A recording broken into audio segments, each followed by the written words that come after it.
Hello, thanks for joining our Learning Corner about microgreens. You will hear from Unama'ki Cape Breton garden mentors Ruth Lapp and Sagash Doucette. Over the next 15 minutes, they will be going over the ins and outs of growing microgreens. Learn about different mediums and methods for growing this fun, fast, and crunchy snack with the youth in your life. Coming at you through your screen to teach you about microgreens.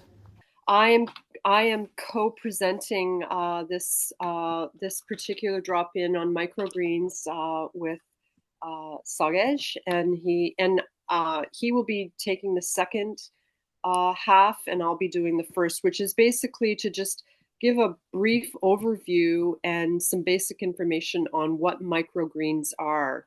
Um, it's simple in many ways and complicated in other ways. But the simple part is that microgreens, as their name would suggest, are little greens, and they're not the full-grown plant, and they are also not they're not sprouts. So there's a difference between what microgreens are and sprouts. They're kind of in between. So these are the edible young shoots of vegetables or herb plants. And they are, as the picture would suggest, they are, they grow to a certain size and then they're harvested. They are considered nutrient dense because they're basically have all of the food nutrients that the plant is needing to grow into the larger plant. So they're a really great source of nutrients to get into your body, your students' bodies, your kids' bodies. They're great for snacks, soups, and salads. Kids really do love them because they're kind of novel. They're great for indoor growing activities. So at this time of the year when the outdoor gardens are starting to shut down or have already shut down, and if you don't have a greenhouse, this is a really nice activity to do with your students or at home with yourself. And and the great thing about microgreens is that they kind of provide that niche growing opportunity of instant or near instant gratification that many of us are looking for in gardening. And so most microgreens are ready within a week to 11 days from start to finish. So that's a pretty good turnaround time. So that's just a basic background on what they are. So the basics of microgreens are they are grown indoors primarily. Some people do grow them in greenhouses throughout the year. Oftentimes you see them grow in a soil mix in a tray, but they're also soil-less mediums too. And depending on who you talk to, you've got fans of growing them in soil, and you've got fans of growing them on the soilless medium mats, which are usually made out of hemp or coconut core. The plants are cut when they're very young, usually when the first true leaves, so when the leaves come out of the seed, that's the cotyledon stage. Those are the two kind of crunchy leaves, but you cut them when you see that first true leaf peeking up in the crotch of the cotyledons. The roots are left behind, and they're great in the compost, both if you use the soil or a soilless mat. And as I mentioned before, microgreens are not the same as sprouts, which are grown in water. And if you just a couple of tips, keeping your trays clean. This is like super important. I can't stress it enough because one of the things that microgreens can be susceptible to is mold. If the trays are contaminated in any way, so you don't want to overwater. And the other thing in both home and at school, figuring out ways of protecting the seeds, especially before the seeds sprout from rodents, because basically in some instances you're laying out perfect rodent food. So covering them up, and Jess is going to mention one way that you might want to think about doing that. Another way would be even to get like window screening, and just weigh that down over the seed tray before they sprout. So the next slide, basically this is part of our resource that you can access on the Learning Hub, on the Grow, Eat, Learn Learning Hub at Nourish, Nova Scotia. If you visit that site, you can find this link. And these are the first two pages that cover essentially just what I mentioned. I'm Sagej Dusit. I'm a garden mentor also in Cape Breton, and growing microgreens on mats. We could like do a step by step. Let's just get into it. Most people do it on in soil. I think me and Ruth talked about this. It's quick, it's accessible, but it's very messy, especially if you start doing any amount of microgreens, the cleanup. These coconut or hemp mats are really really the way to go. And coconut mats or hemp mats are the way to go with microgreens. They're a lot less messy. Another route is like Amazon sells kits.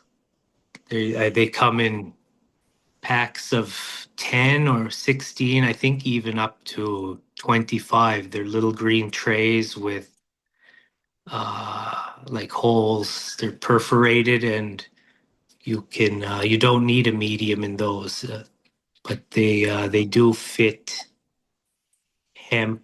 If you've got those trays, it's as easy as sprinkling your seeds across the mat. Like aim for 1 to 2 tablespoons if you're doing like broccoli or mustard, these smaller seeds. If you're doing larger seeds like radish or cabbage, you might want a little more, 3 to 4 tablespoons.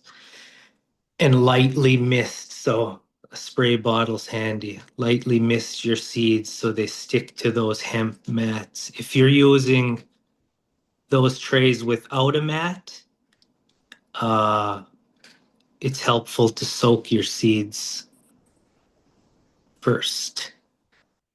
After that, you're gonna uh, put your seeds like in a dark area for two 2 to 4 days, 5 days. This will help with germination. After that, you're going to start to introduce light, once they start to sprout, 2, 4, 5 days, you'll see it.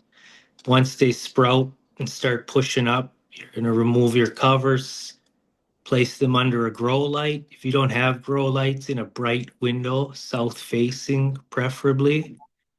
And keep your light like 6 or so inches above the greens. Those kits, they come with a watering tray below, so you water from the bottom and not the top.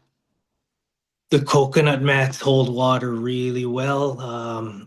Those are the only ones I'm familiar with. I haven't used the hemp ones, but I'm sure they're just as good. Try not to overwater your greens. Keep your mats moist but not soaked. And most microgreens, at least from my experience, are ready in 12 to 15 days. When they're ready, you can use scissors and just cut as close to the mat as you can, Then rinse your mats and rinse your greens too, and you can store them in the fridge.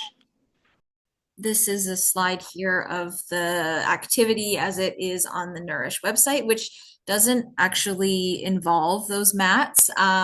It's more a soil based, it's like based off of a potting soil mix. So the mats are pretty cool and might really be a good choice for a classroom, especially if you want to be regularly producing these in the class to have sandwich day once a month. Yeah, so you'll find this on our learning hub. I'm gonna jump back in here to talk about the additional resources. These were selected to, I guess, round out, augment our discussion. The first one is from Microgreens World, and it's teaching kids about plant life cycles with microgreens. And this is an excellent, excellent resource. And I recommend it, even if you're not wanting to grow microgreens, that it's just a really beautiful and in-depth resource. And they talk a lot about, in this resource, they also talk a lot about the different seeds that you can grow and the different requirements that some of the seeds have. So growing sunflower seeds or pea seeds would have a little some different rules, I guess, or different things that you would want to pay attention to in growing them well. The second one is a little video on YouTube video, and it's not specific to growing them with youth, but it's such a really simple and accessible YouTube video that I added this in here, and it also talks about the importance of that, as Sagaj was mentioning, that importance of that dark period at the beginning, and oftentimes people want to put the seeds right out into the light right away, and I would really recommend that you do the dark period. That actually helps the seed to germinate. Most seeds need to germinate in the dark. The last one is it's called peroxide gardening, which is kind of a funny idea, but I added this in here so that people have some idea of how to use hydrogen peroxide to keep their growing microgreens from getting mold. Because that is one of the things that they are susceptible to. If the temperature is too low, if there's not enough air circulation, if the trays weren't cleaned properly, and it doesn't really take that much to clean the trays properly, but these are all just areas that microgreens can get, are susceptible because they're growing so densely. So the peroxide gardening link gives some really good instructions about the proportion of peroxide to water, and of course, hydrogen peroxide is just basically H2O with another oxygen in there. It's harmless, but you don't want to put it on too heavy because it can burn tender greens. So making sure that you have the right proportions of water to hydrogen peroxide. And it's just the hydrogen peroxide that you get in the drugstore or the grocery store that you're looking for.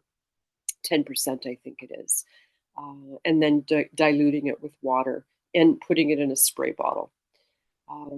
Some people also use a fan or have a fan on hand to keep air circulation going, so that it also helps to keep mold at bay. And so those are some of the extra links. We hope you take away that growing microgreens is an awesome activity to learn about the first stages of plant growth.